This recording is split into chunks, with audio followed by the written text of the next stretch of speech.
Foreign Minister Penny Wong has vowed to continue the push for a ceasefire in Gaza following a heated exchange with her Israeli counterpart. A verbal clash over the phone saw Gideon Saar accuse Australia of weakening its support for Israel in its darkest hour. It's understood Penny Wong pressed her counterpart on not doing enough humanitarian work for Gaza civilians. And for more on this, I'm joined live by Shadow Home Affairs and Cyber Security Minister James Paterson. James, good to see you once again. Thanks for coming on. What's your reaction, first of all, to this phone call between the two foreign ministers? Good morning, Kenny. Well, sadly, it is no surprise. Relations between Australia and Israel on the Foreign Minister's watch and on the Albanese government's watch have hit its lowest ebb in decades. And it is very unfortunate that we are reading through the media about strained phone calls between the foreign ministers of our two countries. Let's remember that Israel is one of Australia's closest international partners. Outside of the Five Eyes Intelligence Alliance members, Israel is one of our most important intelligence and security partners.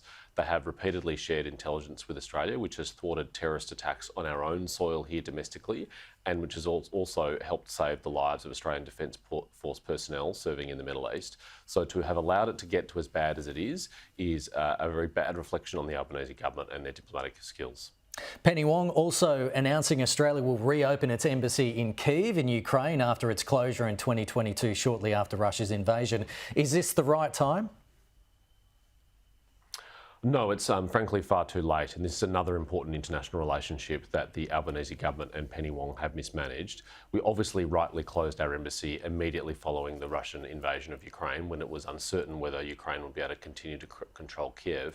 But after it became apparent that they were able to do so and repel Russia's initial invasion, we should have immediately reopened the embassy, as our many like-minded partners did, including Canada, with whom we are a co-tenant in the same building in Kyiv. They reopened their embassy in May 2022.